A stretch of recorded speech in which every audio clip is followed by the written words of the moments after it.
le plan local GIR a été instauré par nous-mêmes, nous acteurs. Peut-être ils nous ont guidés et nous donné des orientations, mais c'est nous-mêmes qui avons mis sur pied ce plan local GIR. Donc c'est différent des autres systèmes où les décisions viennent de là-haut, viennent de l'autorité centrale. Donc là, ce sont les acteurs, nous acteurs locaux, qui ont travaillé sur la plateforme locale de l'eau à travers le plan local GIR, qui est une symbiose des activités que nous devons mener pour pouvoir atteindre nos objectifs pour une gestion intégrée des ressources en eau.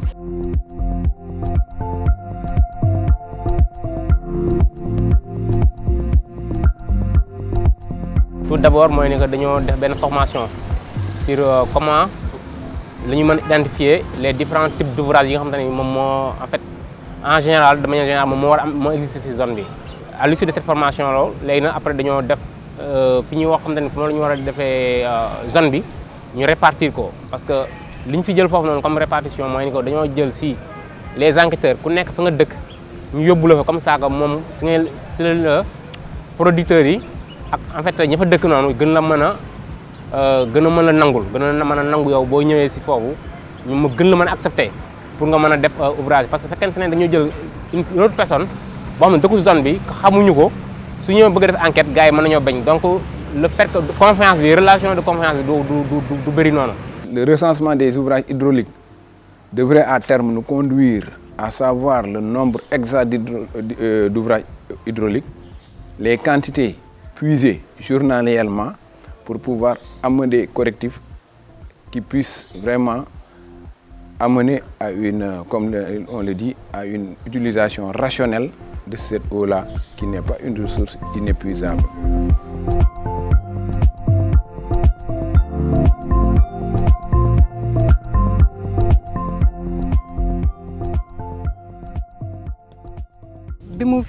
biñ ko fi doog a defar c'était en 2006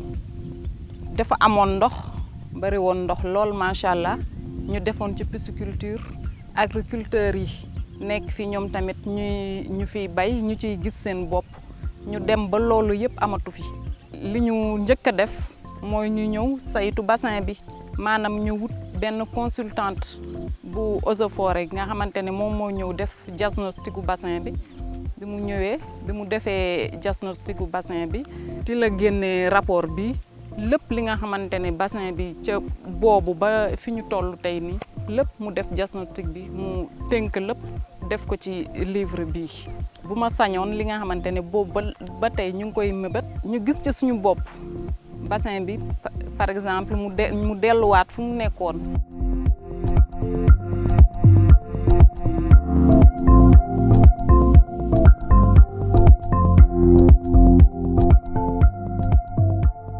activités yi nag bi ñu defee cartographie bi pare dañu ni nañu xool zone bu nekk yan plante ñoo fa gën ñu ni zone bu nekk nañu xool xeetu garab yi nga xam ne moo adapté wu ak zone boobu ci noonu lañ ko defee ñu choisir nag ay espèces yoo xam ni cordia bi si la bokk tànn nañu itam ay nebu olof yi ñoo xam ni tàmm nañ ko tànn nañu itam filao yooyu ay xeeti garab la yoo xam ni tànn nañ ko benn bu nekk site bu mu war a dem site yi nag bi ñu ko defee noonu dañ ko organiser naka la ñuy fexe ba site yooyu ñu koy jëmbat ñu aar ko ña fa dëkk itam ñu responsabiliser leen ba nga xam ne ñooy def ci bi. Nous avons reboisé le site parce que le site, vous voyez, la mine, c'est un désert après. Quand il y a l'exploitation après, il y a un désert. Donc,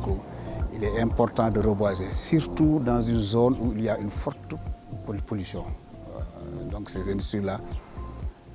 constituent une pollution qui, à mon avis, c'est un reboisement adéquat pour les ateliers.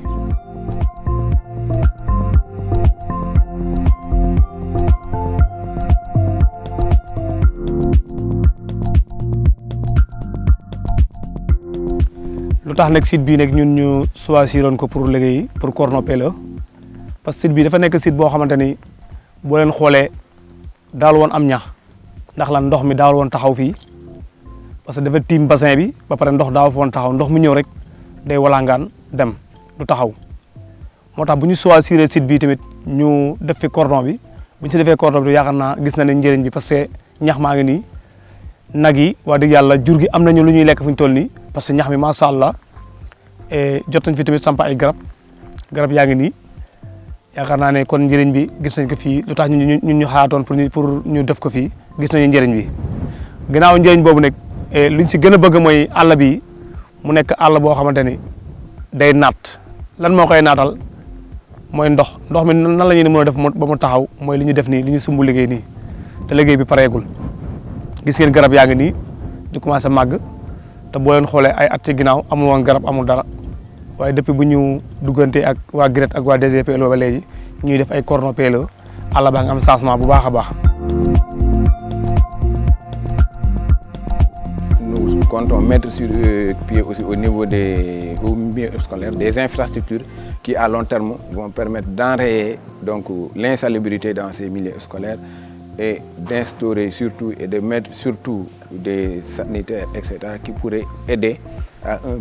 une meilleure prise en charge d'abord de la santé des élèves et des enseignants qui y sont. Parce que, comme vous le dites, l'assainissement est au début et à la fin du développement.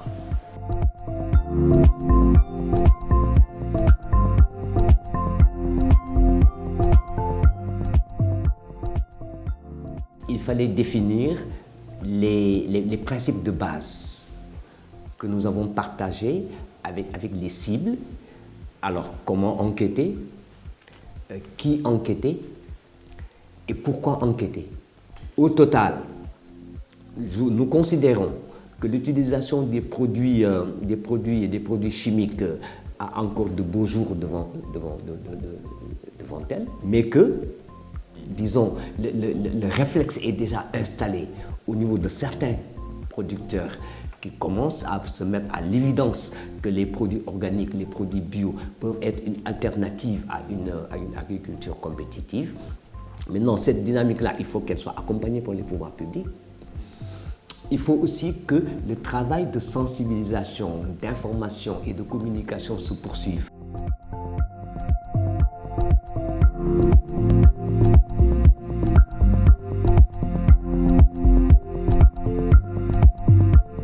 Au début, difficulté ñu amoon peut-être amoon retard ci démarrage activité yi donc retard yi parce que réunion moo dul am de temps en temps par rapport ak bureau bi mais aussi membres yi peut-être comme début la pour nga xëcc leen ba ñu ñëw loolu aussi ça demandait du temps voilà ce qui fait que souvent activités yi day yéex a démarrer mais aussi paramètres administratifs yi aussi parce que ça se comprend souvent voilà ONG yi ni ñuy doxee ak yenn structures yi ni ñuy doxee donc pour nga jot fonds yi aussi dafay am ay yenn lenteurs yi parce que fu mu war a jaar la daal je pense que ndànk-ndànk la ñuy demee ba atteindre objectif yi. Le seul blocage que nous avons, c'est la personnalité juridique en tant que tête de cette plateforme locale de l'eau. Actuellement, nous l'avons installée sous forme d'association pour pouvoir mener des actions que l'État du Sénégal puisse nous reconnaître. Mais ce que nous aimerions, c'est que cette plateforme soit un démembrement de l'administration centrale, ce qui va nous donner beaucoup plus de reconnaissance au niveau local. Hein, et ça pourra peut-être nous aider à mieux mener nos actions au niveau local tout en ayant un statut juridique qui est reconnu par l'État du Sénégal.